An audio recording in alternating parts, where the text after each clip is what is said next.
Techno International Bhatanagar, a member of Techno India Group, offers BTech and Diploma Engineering courses in its Lush Green campus. For admission, contact the number shown.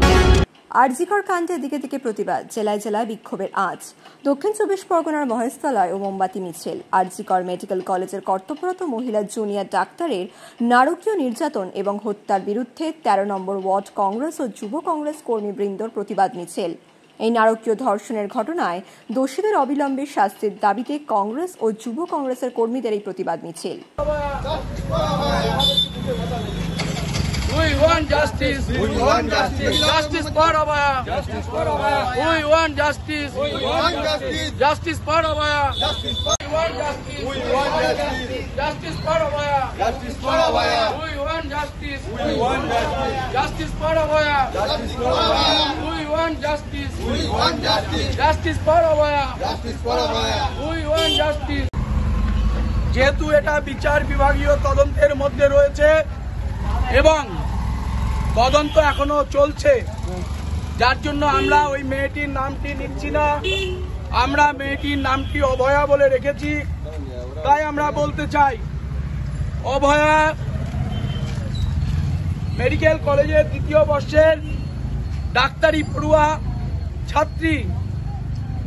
Doctor আগামী দিনে আমাদের মানব সভ্যতার মনুষ্য জাতির treatment করেন এবং রোগীদের সেবা দেয়। আমরা দেখলাম একজন সিভিক ভলেন্টিয়ার, নাম তার সঞ্জয় রায়।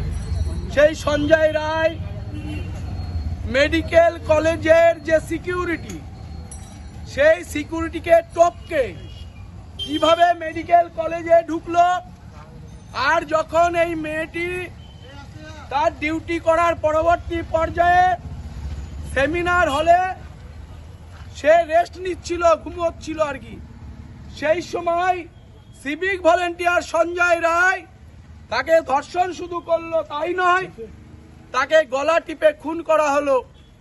আমরা এখানে কোনো রাজনৈতিক রং লাগাতে আসিনি। যারা সরকারে আছে বা যারা সরকারের বাইরে আছে বা যারা পুলিশ প্রশাসন আছে, তাদের কাছেও আমাদের অনুরোধ, এই ধরনের ঘটনা যদি বারবার ঘটতে থাকে তাহলে পুলিশের প্রতি মানুষের বিশ্বাস এবং আস্থা, নির্ভরশীলতা সেটা নষ্ট হবে। দাদা, আরজিকরের যে কাণ্ড নিয়ে আজকে আপনারা প্রতিবাদ মিছিল বের করেছেন, কি বলবেন? আরজিকরের যে নরকীয় কাণ্ড হয়েছে আপনারা জানেন, আপনারা দেখেছেন বিভিন্ন ইলেকট্রিক দুনিয়ার মাধ্যমে, যে মহিলাটা চিকিৎসক মহিলা পড়ুয়া ছিলেন, ওনাকে নির্মমভাবে ধর্ষণ করার পরে গলা রোধ করে, কণ্ঠরোধ করে মারা হয়েছে। তার ক্ষতবিক্ষত চিহ্ন এখনো আরজিকর থেকে ফরেনসিক রিপোর্টের মাধ্যমে পাওয়া গেছে। আমাদের দাবি একটাই, যে মেয়েটাকে যে চিকিৎসা করতে এসেছিল, যে মানুষের সেবা করার জন্য নিজেকে উৎসর্গ করতে এসেছিল, তাকে কেন হত্যা করা হলো? এই হত্যার পিছনে কারা জড়িত আছে তাদের কেন এখনো পর্যন্ত তদন্ত খুঁজে পাওয়া যাচ্ছে না? কেন ওই সঞ্জয় রায় পর্যন্ত থেমে গেল? কেন ওই সিভিক ভলেন্টিয়ারের অতটা প্রায়োরিটি কে দিয়েছিল যে হসপিটালের মধ্যে ঢুকে একটা সিকিউরিটিকে ভেঙে লুণ্ঠন করে ওই মেয়েটাকে আজকে ধর্ষণ করে তাকে মৃত্যুবরণ করতে হলো? এই তরতাজা ফুলের পাবলির মতন মহিলাটা কেন আমাদের কাছ থেকে অসময়ে চলে যেতে হলো? তার বাবা মায়ের যে আর্তনাদ আমরা দেখতে পাচ্ছি, বারে বারে বলছেন যে আমার মেয়ে ফুলের মতন, তাকে কেন এইভাবে অত্যাচার করে মারা হলো? তার সিসিটিভি ফুটেজ কেন দেখানো হচ্ছে না? সে রাতের পর যখন 72 ঘন্টা ট্রিটমেন্ট করার পর চিকিৎসার স্বাধীন জায়গায় একটা শিক্ষিকা করছিলেন, তারপরে যখন তার রেস্ট নিয়ে যাওয়া হলো, কেন তাকে এইভাবে ধর্ষণ করে মারা হলো? তার প্রতিবাদে আজকের আমাদের এই মোমবাতি মিছিল এবং প্রতিবাদ মিছিল। দাদা, যে রাজ্যের মুখ্যমন্ত্রী তিনিও একজন মহিলা, এবং সেই রাজ্যের নিরাপত্তা নিয়ে কি প্রশ্ন করবেন? আমাদের কাছে আপনারা জানেন, মহিলাদের, আমরা যে রাজ্যে বাস করছি, সেখানকার মহিলাদের লক্ষ্মীর ভান্ডার দেওয়া হয়, কিন্তু লক্ষ্মীর কোনো সেফটি দেওয়া হয় না, শুধু ভান্ডার পর্যন্ত থেমে যাচ্ছে। তাহলে লক্ষ্মীগুলো সেফটি কিভাবে পাবে? আমাদের মা বোনদের উপর আগামী দিন যদি এইভাবে অত্যাচার হতে থাকে, সাধারণ মানুষ পুলিশের উপর থেকে আস্থা ছেড়ে দেবে। এই একমাত্র একটা সাধারণ সিভিক ভলেন্টিয়ার, যার মিনিমামটুকু সরকারি জায়গা নেই, সে কি করে অন্যায়ভাবে ওই মেয়েটাকে কণ্ঠরোধ করে মারলো, ধর্ষণ করে মারলো? তার প্রতিকারে আমাদের এই প্রতিবাদ এবং মোমবাতি মিছিল। দাদা, আজকে যে আরজিকরে যে ঘটনাটা ঘটেছে সেটা নিয়ে আজকে আপনারা এই মিছিল নেবে, কি বলবেন? মানে এটা বলার কোনো ভাষা নেই। পশ্চিমবঙ্গ রাজ্যটা একটা দুষ্কৃতীদের রাজ্য, দৌরাত্ম্যদের রাজ্য এবং দুর্নীতিগ্রস্ত মানুষদের ভরে গেছে এই রাজ্যে।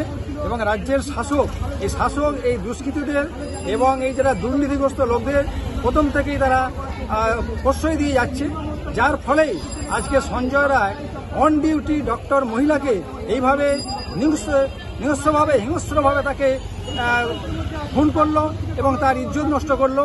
এবং তারই প্রতিবাদে মহেশতলা পৌরসভা 13 নম্বর ওয়ার্ডের কংগ্রেস এবং যুব কংগ্রেসের কর্মীবৃন্দ এই প্রতিবাদ মিছিল, ধিক্কার মিছিল আমাদের আয়োজন করা হয়েছিল। এবং সেই ধিক্কার মিছিল হয়েছে সরকারপুরের মোড় থেকে মোহন ডাক্তারখানের মোড় পর্যন্ত। এই ধিক্কার মিছিলে আমরা ওই অভয়া বলে যে ডাক্তার মহিলা, তার আত্মার শান্তি কামনা করি এবং তার পরিবারের শান্তি কামনা করি। এবং সেই সঙ্গে সঙ্গে যে সঞ্জয় রায় এবং তার সঙ্গে যারা এই দুষ্কৃতি কর্মে জড়িত ছিল, ওই ভাষাটা বারবার বলা যায় না, ওই ধর্ষণ নির্যাতন কথাটা বলা যায় না বারবার, ওই যে তার প্রতি যে অত্যাচার এবং নির্মমতা দেখিয়েছে তার যেন চরম শাস্তি হয় এবং তার ফাঁসির আদেশও জানা হয়। এটা আমরা যাই, মুখ্যমন্ত্রী তো ফাঁসি দিতে পারে না, তার বলবার অধিকারও নেই এই কথাটা। ফাঁসি দেবেন জজ সাহেব তার বিচারের মাধ্যম দিয়ে তার যাতে তাকে ফাঁসি দেওয়া হয়, সেই ফাঁসি দেওয়া হয় তার নিবেদন বা অনুরোধ আমরা মাননীয় জজ সাহেবের কাছে অনুরোধ করব, যেন এইরকম দোষী যেন কোনোভাবে ছাড়া না পায়। কারণ আমরা জানি কামদুনির হত্যাকাণ্ডের সময় সেই হত্যাকাণ্ড সরকারেরই মানে কি বলবো, সরকারেরই মানে প্রশ্রয়ে 10 বছর লেগেছিল।